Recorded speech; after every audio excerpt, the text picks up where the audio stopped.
ตรายตัวนะที่ปีประหลาด อืม ภาพหา ผาเนาะ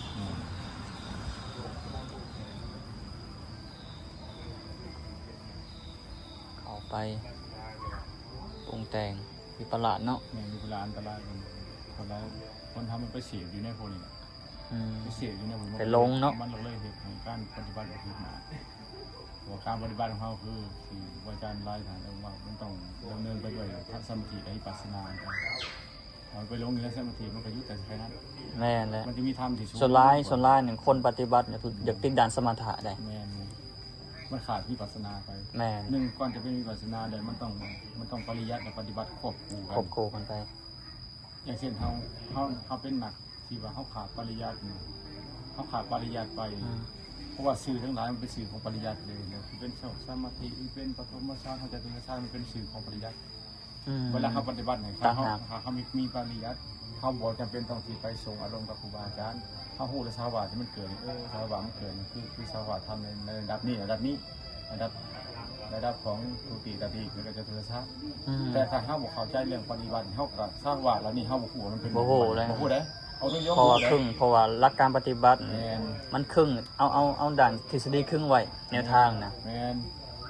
แต่ มันมีขายวิปัสสนามันต้องพูดเรื่องวิปัสสนานะ แม่ ผู้ที่ไปครูวิปัสสนาแต่มันต้อง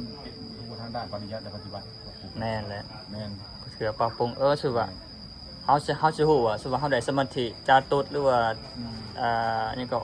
ทุติยฌานจาตุฌานมันจะบอกเนาะ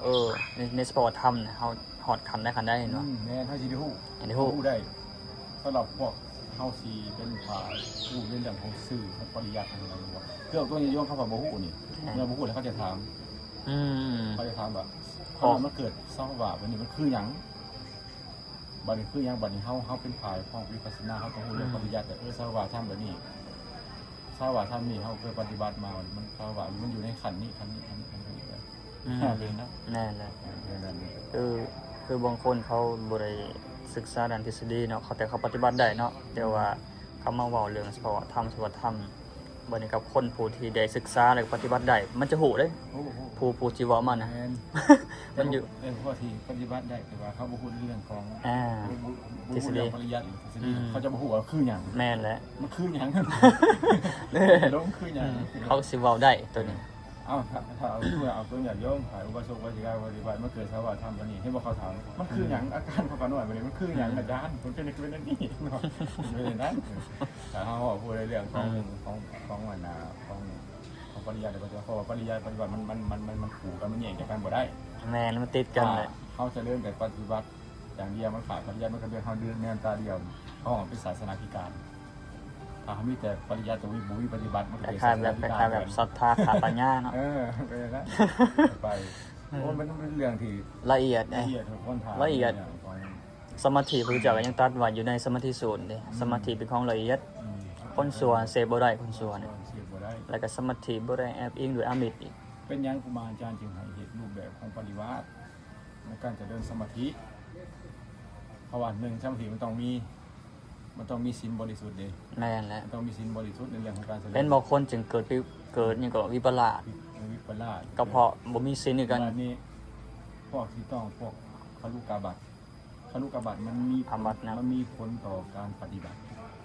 ที่เกิดสมาธิมันก็เกิด ยาก เลยอันนี้ที่เกิดสมาธิมันก็เกิดอันนี้คือปฏิปักษ์ต่อการประพฤติของอาจารย์คือพวกคารุกาบัตมันจะได้ในด้านนี้นะครับมันจะเกิดสมาธิมันก็เกิดดังนั้นครูบาอาจารย์จะมีรูปแบบอุบายในการอยู่ปฏิบัติธรรมก็คือให้เป็นรูปแบบของปฏิบัติ เพื่อออกจากคดุกรรม เพื่อมากำจัดความ อาบัติที่สองมอง มาขาความเป็นผู้ทุศีลมาขาความเป็นผู้มีความประพฤติสกปรกมาขาความเป็นภิกษุผู้มีความประพฤติน่ารังเกียจมาขาความเป็นภิกษุผู้มีผู้เน่าในคือภิกษุผู้เน่าในนั่นแปลว่าเน่าในคือเน่าโดยใดภิกษุเน่าในผู้ภิกษุที่ต้องเข้ารู้กับว่าได้บุคิดที่อยากจะทำคืนซึ่งอาบัตินั่นถึงห้องว่าภิกษุผู้เน่าในเป็นนั่นมาขาคนสมมุติว่าเบิ่งลูกกรรมกับลูกกรรมพงกับบ่นำกันได้บ่อาจารย์มา ลูกกรรมมากับอาบัติเป็นการบอกกันอาบัติส่วนหนึ่งลงไปอาบัติส่วนที่เป็นมันตกไปได้ ว่าสิส่วนเป็นนั่นแต่ว่าเพิ่นบ่นิยม แบบว่า วัดผิดนี่เพิ่นนิยมคงกับ อาจารย์กรรม แม่ แม่นเพราะว่าต่างคนต่างลูกกรรมต่างคนต่างยังเป็นลูกกรรมหรือนักโทษอยู่เนาะ ปฏิบัติแต่ถ้าหากว่าเขา ต่างปฏิบัติ กระบวนการใหญ่อยู่แล้วเขาเก็บบัตรมันเป็นปกติพิสูจน์มันบ่เป็นในฐานะที่เขาวัดก็14 อืม เก็บบัตรแล้วพวกมันก็ได้ อื มันเป็น ม ปกติพิสูจน์ทันทีเลย ท่านเก็บวัดอืม ในเมื่อก่อนพระพุทธเจ้าเพิ่นเพราะว่าในเมื่อก่อนบ่มีการเก็บบัตรบ่มีการเก็บบัตรปุ๊บบัดนี้บ่มีการเก็บบัตรมันจะยังขอวัดให้สมบูรณ์มันเป็นไปได้ยากถ้าเฮาบ่มีคือแบบนี้เฮาอยู่เฮาบ่ได้เก็บบัตรนี่ถ้าเฮ็ดพิสูจน์ต่างถิ่นมามันต้องได้บอกได้นี่ อืม พิสูจน์ต่างถิ่นทำไมต้องบอกอีกเวลาพิสูจน์อื่นมาถวายอาหารนี่ต้องไปบอกอีกได้นี่รวบรวมปริมาณสิกายเพื่อบอกอาจารย์ทำเข้ามา แม่นนะ ต้องไปบอกอีก ต้องแจก เขา เนาะ ได้บอกตลอดมากก็เลยพระเจ้าเขาก็เลยว่าย่ามันทำขอวัดน้ำบทสมบูรณ์ดังนั้นพระพุทธเดชพระสัมมาสัมพุทธเจ้าจึงอนุญาตให้มีการเก็บวัดได้ เก็บวัดมาเดียว แน่นเลยเก็บวัดได้ อืม แต่มีเก็บวัดมันได้นะ อืม น่าจะได้มานัดคือกันพิสูจน์มาก่อนนี่พระพุทธมานัดเลยยังขอวัดมานัดมันบทสมบูรณ์ อืม แต่จึงมีการอนุญาตพระเจ้าจะมีอาการทุกอย่างให้เก็บมาหนักได้นะเก็บมาหนักมันได้มันต้องได้บอกนะมันยากมันลำบากจึงมีการให้เก็บวัดเมื่อมีการเก็บวัดแล้วขอวัด94ขอเขานั่งโมข่าไป อืม แต่มีก็ต้องเหมือนสมทานอีกขอวัด94แม่น สมรทานอะไรก็เก็บไว้กับโมขาไปอีก สมทานบอกเลยก็แต่ว่าอยู่ร่วมใช้ค่ากับปกติเราจะบ่ให้นอนนำกันบ่ให้เขาไปนอน มันมีกาไว้ในสมถะภาษาดีกาแม้แต่ลูกกรรมกับลูกกรรมก็เป็นเมื่อสังเกตว่าที่ว่าอาจารย์กรรมอาจารย์ว่าลูกกรรมนี่ผู้ที่มีพรรษาแก่กว่านอนเลยผู้ประพฤติปฏิบัติด้วยกันนั่นเขาเป็นสิเขาไปนอนโดยที่บ่เห็นว่าองค์น่ะนอน จานกรรมเนาะ บ่เห็นว่าอันนั้นปฏิบัติคือการบ่เห็นว่าปฏิบัติองค์น่ะนอนนะบ่เห็นว่าองค์น่ะนอนเขาไปนอน ผู้ที่เห็นนี่ผู้ที่เขาไปทีหลังเห็นอยู่ว่าเป็นนอนอยู่หันไปนอนแล้วกันซะอันองค์ที่นอนก่อนน่ะเป็นเพียงแค่ลัทธิเศษองค์ที่เห็นนี่เป็นลัทธิเศษและทุกกฎภวัตเพศครับถ้าองค์นอนก่อนเด้องค์นอนก่อนเห็นอยู่ก่อนพระตัวนี้สิเข้ามาเห็นแล้วก็บ่บอกกัน เป็นเมื่อนี้ นอนบ่บอกกันเลยองค์สิเข้ามาตอนดังเข้ามาใส่ข้าสิมานอนดังนี่ก็นอนกันเลยองค์ที่เห็นเนี่ยเป็นลัทธิเศษและทุกกฎภวัตเพศนะองค์ที่มานี่องค์ที่บ่เห็นมาทีหลังเข้ามาทีหลังบ่เห็นว่าเพิ่นนอนเป็นเพียงแต่ลัทธิเศษ อืม อันนี้ในฐานะของลูกกรรมกับลูกกรรมเลยเป็นอย่างนั้นบริปล่อยในลูกกรรมแทนครับ อืม เขาถือเอาเป็นอิริยาบถนอน อืมอืม นะแต่บริยาที่เอานะบัดนี้ในเรื่องของเกี่ยวกับแล้วมันก็ต้องเป็นการเป็นปกติที่สุด อืม การนั่งต้องตามลำดับของพรรษาที่เราการนั่ง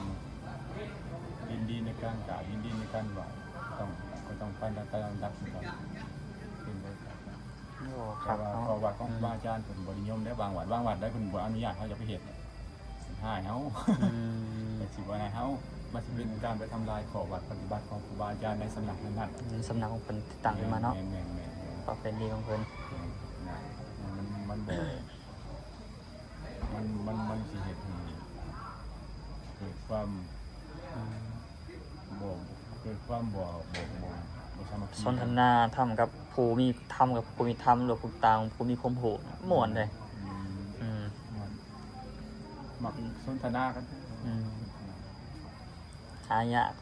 คือเจ้าจึงให้คบกับผู้ที่มีธรรมนักปราชญ์บัณฑิตม่วนได้